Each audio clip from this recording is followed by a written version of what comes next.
मास यानी द्रव्यमान और वेट यानी भार। आज इसी टॉपिक में मैं आपसे बात करने वाला हूं। तो दोस्तों, मैं रंजीत, मैं आपका स्वागत करता हूं अपने इस यूट्यूब चैनल पर जिसका नाम है थिंक एज ए एकलव्य। तो दोस्तों, स्टार्ट करते हैं मास से। देखिए, मास होती क्या है, मैं आपको एक छोटा सा स्टोरी से समझाता हूँ। एक बार एक ग्राहक एक दुकान में जाता है और दुकान वाले को कहता है, भाई साहब मुझे चावल का पैकेट दे दीजिए। तो दुकानदार ने उसे एक बड़ा सा चावल का बोरा लाकर, बोरा यानी पैकेट आप समझ रहे होंगे, बोरा लाकर दिया और बोला, लीजिए भाई साहब आपका ये बोरा, चावल का बोरा। तो वो ग्राहक ने दुकानदार से पूछा कि अच्छा भाई साहब मुझे बताइए, ये जो चावल आपने मुझे दिया है ना, ये कितना चावल है? क्या पूछा?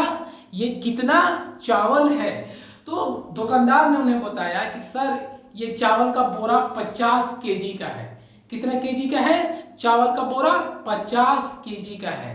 तो वो जो दुकानदार बता रहा है ना कि पैकेट के अंदर में चावल 50 केजी है, ये जो 50 केजी है ना, यही इसी को मास बोलते हैं। क्लियर है आपको? मास समझ में आ गया? ये जो 50 केजी जो चावल है पैकेट के अंदर में, यही चावल का मास है और इसी को ही मास बोलते हैं, इसी को द्रव्यमान बोलते हैं। समझ में आ गया? मुझे विश्वास है आपको समझ में आया होगा। अब देखिए, इसी में 50 केजी का जो बोरा है चावल का, इसको मैं अगर अंतरिक्ष में लेके चला जाऊं बिना खोले, पैकेट को लेकर, एक बोरा पैकेट को, एक 50 केजी का जो पैकेट है चावल का, उसको अगर मैं लेके अंतरिक्ष में चला जाऊं और वहां पर मैं किसी को बोलूं, अरे इसमें कितना चावल है, कोई मुझसे पूछेगा इसमें कितना चावल, तो मैं इसको क्या बोलूंगा? यही बोलूंगा पर इसमें 50 केजी चावल है बोलूंगा। अगर मैं उसको चांद पे भी लेके चला गया तो भी मैं क्या बोलूंगा? कोई पूछेगा मुझसे इसमें कितना चावल है, तो मैं क्या बताऊंगा? इसमें 50 केजी चावल है। मैं किसी भी ग्रह पे चला जाऊं उसमें क्या रहेगा? 50 केजी ही चावल रहेगा। समझ में आ गया? क्योंकि द्रव्यमान मास कभी भी बदलता नहीं है, क्योंकि पैकेट के अंदर से ना चावल बाहर आ रही है, ना बाहर से चावल पैकेट के अंदर में जा रहा है। तो जो 50 केजी का जो चावल है वो 50 केजी ही रहेगा, इसमें कोई दिक्कत नहीं है ना। इसीलिए द्रव्यमान यानी मास कभी कहीं पर भी बदलता नहीं है। अब आइए मैं आपसे बात करता हूं वेट के बारे में, मतलब भार। देखिए, हुआ यूं कि जब मैं 50 केजी का जो चावल लिया तो मैंने उसको कहीं रखा अपने घर पर, तो वहां पे वो फिक्स हो गया। जहां पर भी मैं रख देता हूं वहां से ना वो हिल रहा है, ना डोल रहा है, ना इधर जा रहा है, ना उधर जा रहा है। ऐसा होता है। लेकिन यही जब मैं 50 केजी चावल को लेकर जब मैं अंतरिक्ष में गया था, तो जैसे ही मैं सोचा रख दूं, तो रख रहा हूं तो चावल का बोरा कभी इधर भाग रहा है, कभी उधर भाग रहा है, एक जगह कहीं भी रुक ही नहीं रहा 50 केजी का चावल। आपको पता है कि अंतरिक्ष में कोई भी चीज भारहीन होता है, कोई भी एक जगह फिक्स जगह नहीं रहता है, सब इधर उधर घूमते रहता है, तैरते रहता है अंतरिक्ष में। ऐसा होता है, आपको पता है। यानी पृथ्वी पर जब भी हम कोई चावल का बोरा रख रहे हैं तो एक जगह फिक्स हो जा रहा है। इसका मतलब क्या है कि पृथ्वी में कोई ना कोई एक ऐसा फोर्स जरूर है जो जो बाकी दूसरे चीजों को पकड़ के रख रहा है। क्या करके रख रहा है?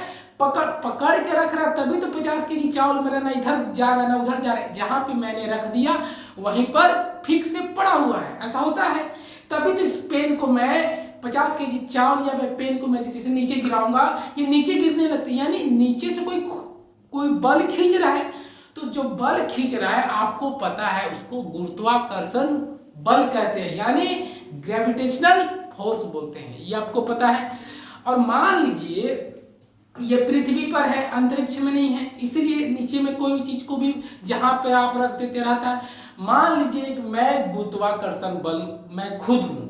आपको थोड़े देर के लिए मान लीजिए कि मैं गुरुत्वाकर्षण बल खुद हूं और वो 50 केजी का पैकेट आप मेरे सर के ऊपर रख रहे हैं, जैसे पृथ्वी के ऊपर रख रहे हैं, यानी गुरुत्वाकर्षण के ऊपर आप रख रहे हैं। तो सेम उसी तरह मैं गुरुत्वाकर्षण हूं, आप मेरे ऊपर 50 केजी का जो पैकेट रख रहे हैं, तो मैं क्या करूंगा? उसको एकदम पकड़ के रख लूंगा, मैं उसको छोड़ूंगा ही नहीं। तो वो ना इधर तैरेगा ना वो उधर जाएगा, एकदम मेरे सर के ऊपर में रहेगा। आप बताइए, जब वो 50 केजी चावल को जब 50 केजी का जो चावल है द्रव्यमान का, उसको कोई उठाएगा तो मैं तो छोड़ूंगा नहीं, मैं बोलूँगा नहीं नहीं मैं तुमको छोड़ूंगा नहीं, मैं तुमको छोड़ूंगा नहीं।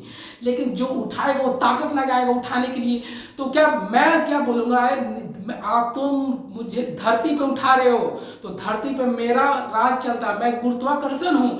तुमको अगर 50 केजी का पैकेट को उठाना है ना तो मुझे भी उठाना पड़ेगा, क्योंकि मैं गुरुत्वाकर्षण हूँ। तो उस जो उठा रहा है 50 केजी का चावल, उसे क्या क्या उठाना पड़ेगा, 50 केजी का चावल को भी उठाना पड़ेगा, और जो उसको पकड़ के रखा है गुरुत्वाकर्षण ग्रेविटेशनल फोर्स जो पकड़ के रखा है उसको भी उठाना पड़ेगा, ठीक है ना।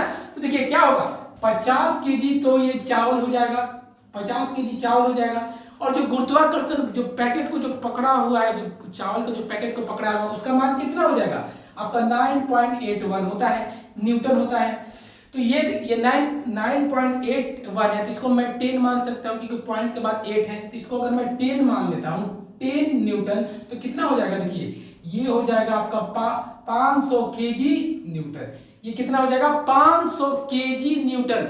तो उस आदमी को सोचिए कितना बल लगाना पड़ेगा। अब ये क्या हो गया, वेट हो गया। अब ये क्या हो गया, मास नहीं है, अब ये वेट हो गया। वेट क्यों हो गया, क्योंकि इसमें मैं आपका ग्रेविटेशनल फोर्स का जो वैल्यू होता है उससे मैं मल्टीप्लाई कर दिया हूं। तो अब उसको 500 केजी न्यूटन का बल लगाकर उस पैकेट को उठाना होगा। समझ में आ गया ना। तब जब तक गुरुत्वाकर्षण बल नहीं है तब तक वो वेट नहीं होता है, ठीक है। और ये जो वेट है यहाँ पे कुछ अलग होगा। चांद पे जाइएगा तो आपको क्या हो जाएगा, यहाँ 500 केजी है, वहां पे 500 केजी न्यूटन है, तो आप 500 केजी न्यूटन से कम होगा, क्योंकि वहां पर जो ग्रेविटेशनल फोर्स है पृथ्वी का 1/6 है, यानी कम है। मुझे विश्वास है आपने ये मास और वेट को अच्छा से कंसेप्ट से समझा होगा। अगर दोस्तों आपको समझ में आया हो, आपको लगता है कि मैंने आपको समझाया है, तो वीडियो को जरूर लाइक करना और सब्सक्राइब करना। आप कमेंट करके मुझे जरूर बताना आपको मेरा बताने का तरीका पसंद आया या नहीं। मिलते हैं अगली वीडियो।